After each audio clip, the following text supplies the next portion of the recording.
Exams can be a time of great stress and pressure, and if you're beginning to feel the heat, then we are here to lighten your load. Hi, I'm Arjun Bhagat with another episode of Exam Special. Well, we'll be sharing special exam tips, solving practice questions, and giving you expert advice on how to ace those all-important boards. So get ready to jump on the topper wagon and study smart.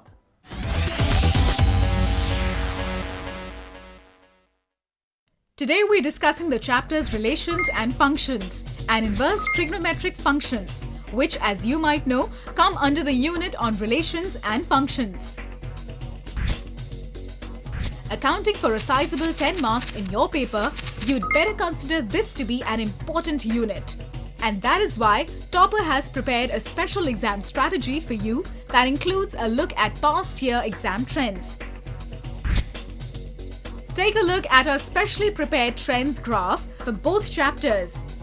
You must be prepared to face two very short answer type questions worth 1 mark each and two short answer type questions worth 4 marks. We've studied the trends, and now what do you need to pack in your bag before you set off to answer the practice questions? That's right, a quick rewind of the main points of the lesson.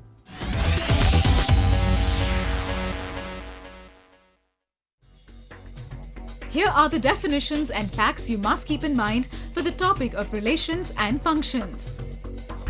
Universal relation, equivalence relation, reflexive relation, symmetric relation, transitive relation, one-one function, onto function, composition of functions. In the topic inverse trigonometric functions, you need to know the following: principal value branches, identities of inverse trigonometric functions.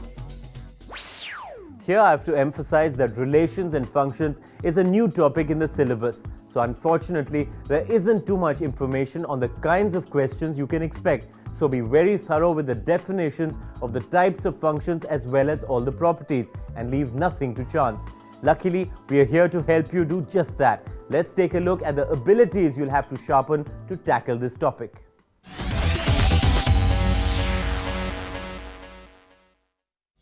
Last year, we noticed that the maximum number of questions asked had been of the conceptual and numerical ability type.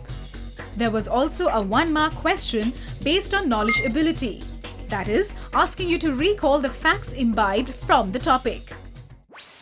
Now your armory is complete, and I like to say you're fully equipped to start solving questions. To begin on a high note, let's solve a question that is typical of the kind of questions you'll receive in the exams. It's time for the model question.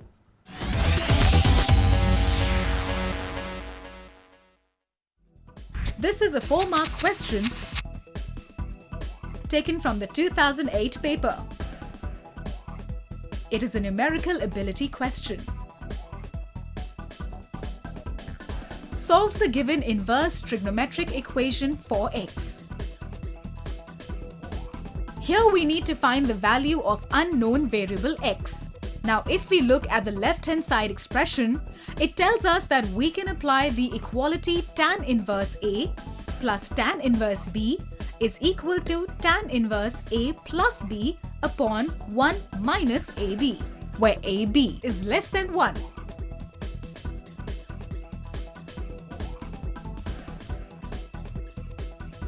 But beware, this is the typical point where many students make errors in calculations.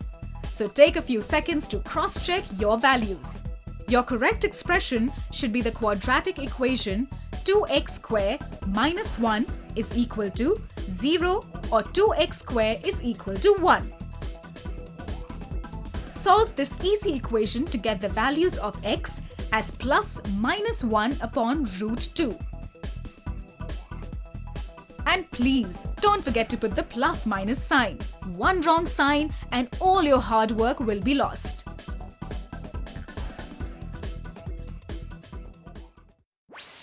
If you've noticed, while this model question seems simple enough, it can trip you if you're careless. You need to be extra cautious, maintain a steady pace, and always leave time to cross-check each step. The best way to do that is to, of course, practice, practice and practice. And you can do that at any time by logging on to our website www.topperlearning.com. But right now, stay where you are because we have our next segment, Practice Makes Perfect.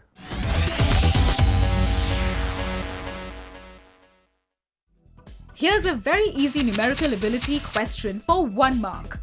Solve the following.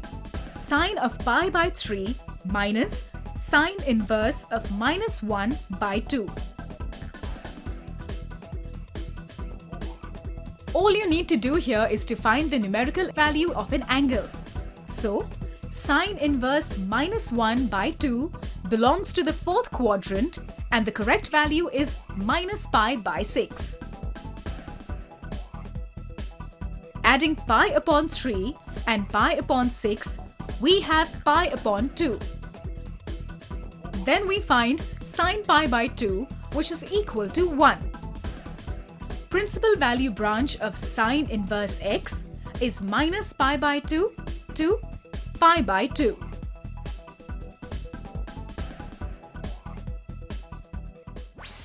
This question emphasizes the need to stick to a proper sequence going from the innermost to the outermost bracket in order to avoid making any mistakes. So do be cautious. Now let's take the next question, which is for 4 marks and is based on inverse trigonometric functions. In this knowledge ability based question, you need to remember all the inverse trigonometric functions very well in order to solve the given equation. Tan inverse x whole square plus cot inverse x whole square is equal to 5 pi square by 8. For our first step, we need to complete the square expressions on the left. A square plus b square is equal to a plus b whole square minus 2ab.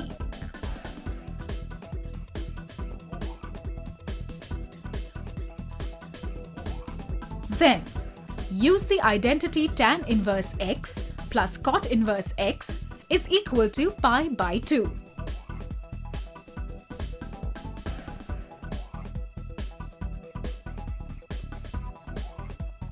We write cot invert x as pi by 2 minus tan inverse x, so that now the entire equation is in terms of tan inverse. The answer so far will fetch you 2 marks.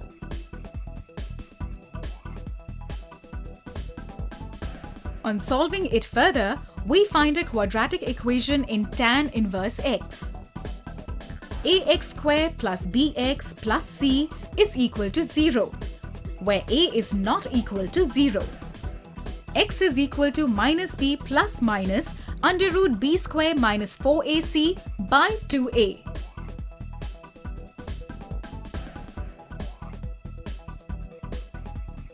Solving this equation by quadratic formula, we get tan inverse x equal to minus pi upon 4 and 3 times pi upon 4.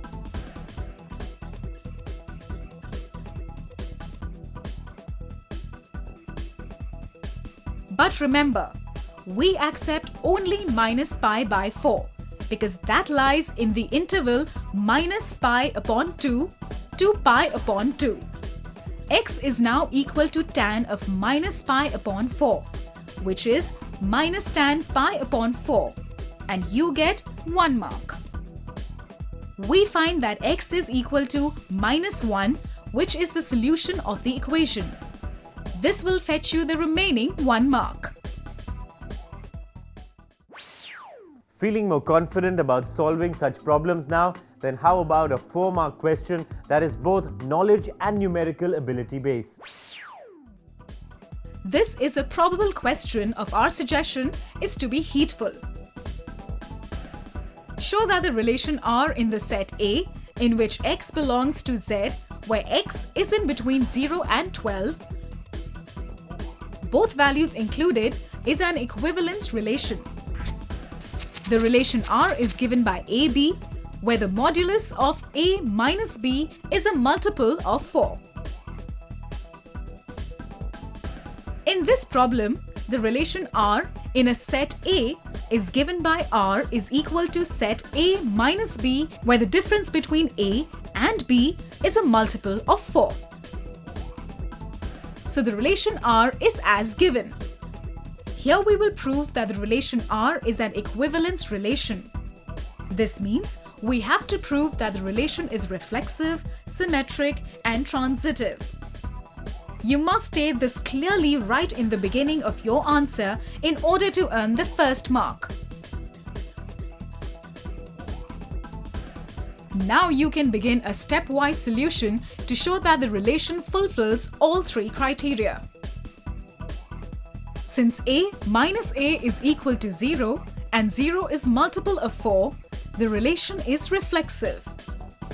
For the relation to be symmetric, if the mode of A minus B is a multiple of 4, then mode of B minus A will also be a multiple of 4. Clearly, R is symmetric.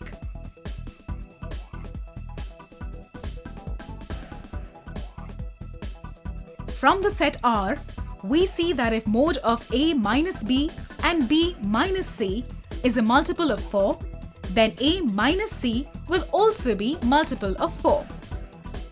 So, relation R is also transitive. Since the relation fulfills all 3 conditions, we can clearly state that it is an equivalence relation. This completes our answer and earns us full 4 marks. This last practice question stresses on the fact that problems from this unit can have not just one but many different concepts and steps that go into making up the solution. So please make your paper examiner friendly and write clear and complete steps. You could even put a box around the final answer. Remember, if you do your best to please the examiner will please you in return by showering top marks.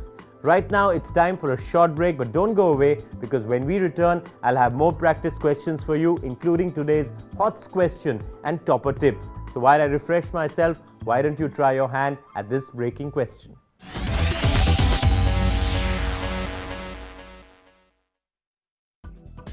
Today's breaking question for you is, if fx is equal to x plus 7 and gx is equal to x minus 7, where x belongs to R, find FOG7.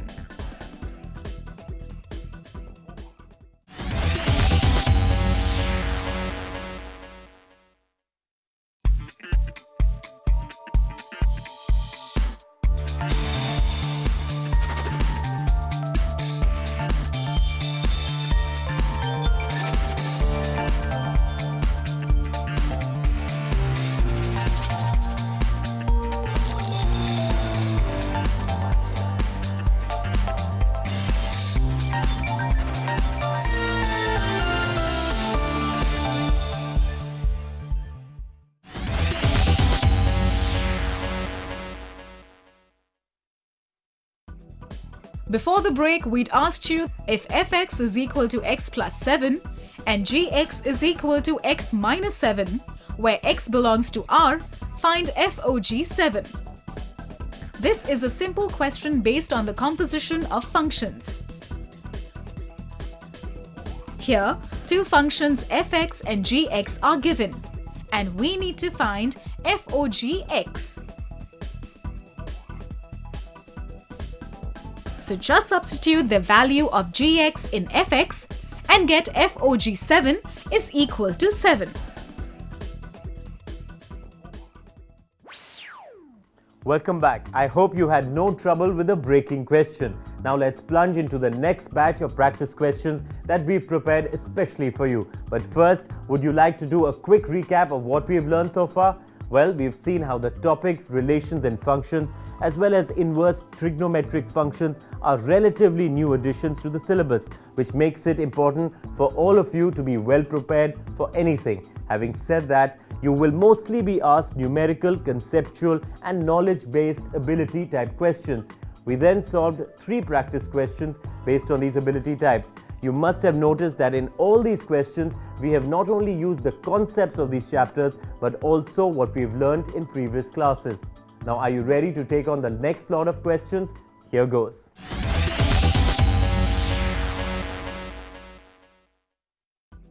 Is the binary operation star commutative if it is defined on set n?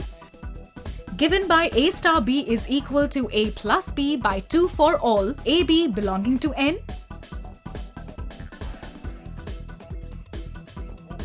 And is the above binary operation star associative?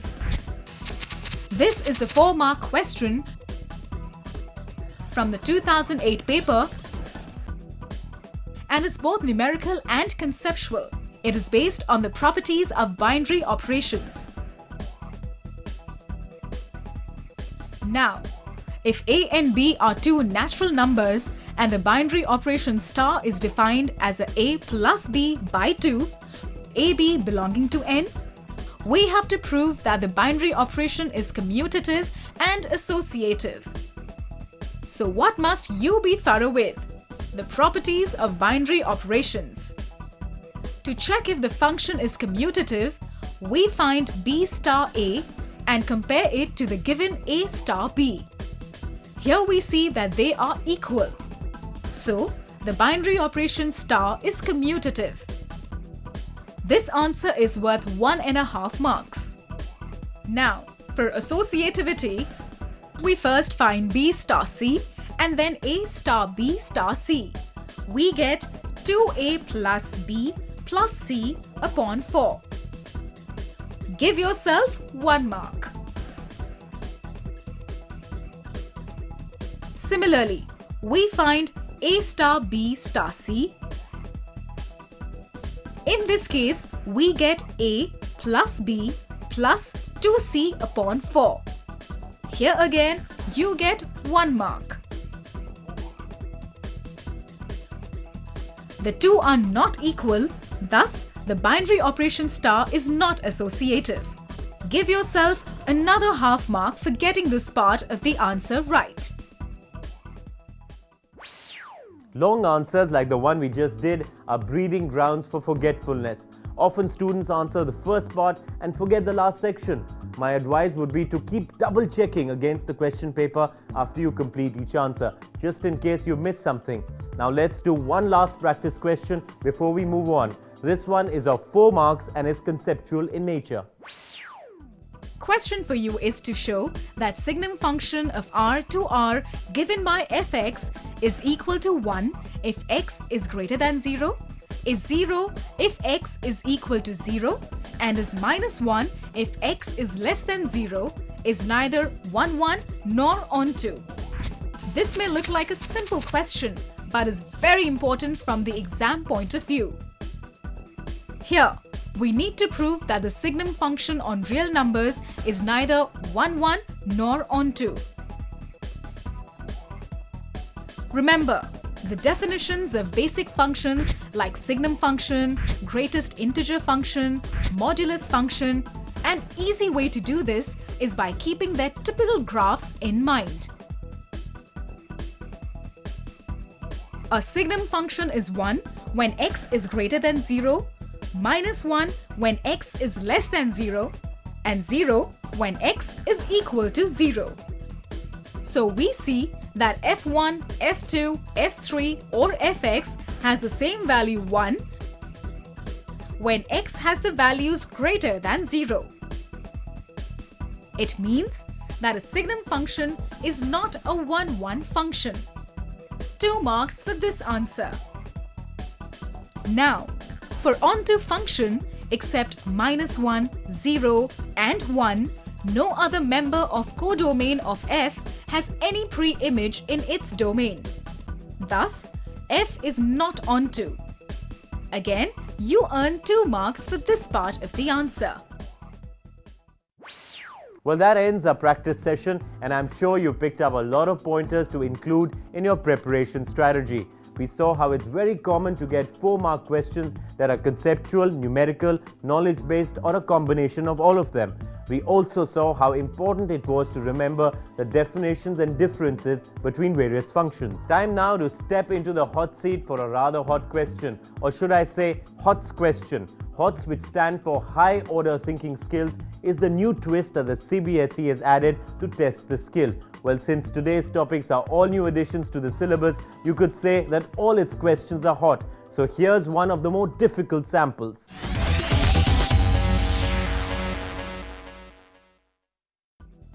Let f be a function defined as fx is equal to 4x square plus 20x plus 31. Show that the function f from n to s, where s is the range of f, is invertible. Find the inverse of f. This HOTS question is a difficult question which will test your conceptual ability. We recommend you to understand this question quite logically, as it's a probable question and also a 4-marker.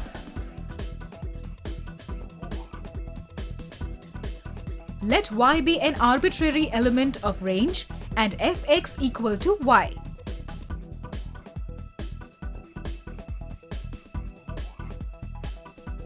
We get x is equal to root y minus 6 minus 5 by 2.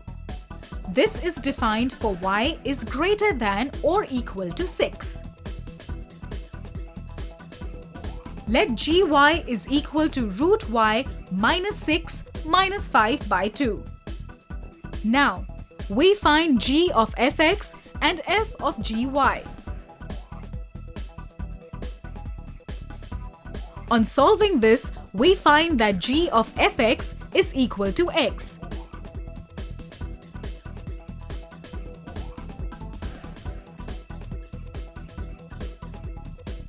And f of gy is equal to y.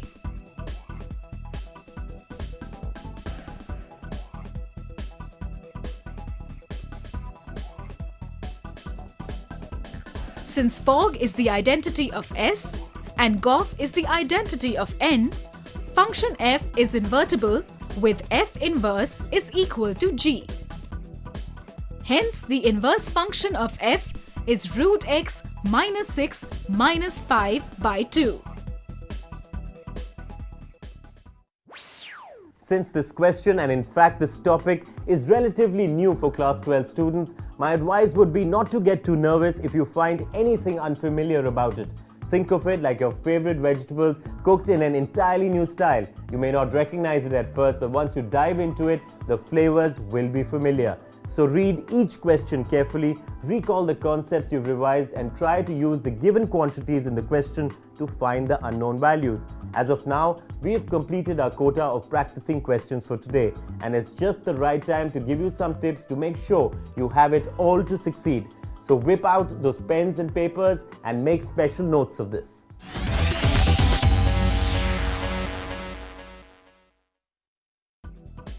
Always remember the principal value of various inverse trigonometric functions, as the answer is to be given within the range of the particular principal value branch. While doing a question on inverse trigonometric functions, when stating the identity being used, students often forget to write the condition under which it is true. So please be specially careful about that.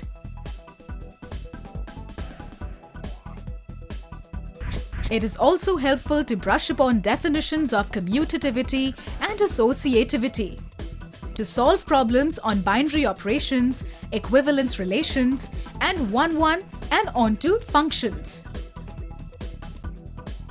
And lastly, and very importantly, do not forget to find the value of the desired variable. Sometimes you may get so embroiled in solving the equation that you forget to calculate the final value. So please take care. Our session of revision, practice and advice ends here. So I'd like to leave you with a thought to carry into the exam room. Exams are not to be feared, rather they are an opportunity for you to prove your mettle. If you haven't done too well in the past, this is your chance to turn that tide. And if you're a top performer, well, then you have to strive for higher goals. So be confident, study smart, and all the best.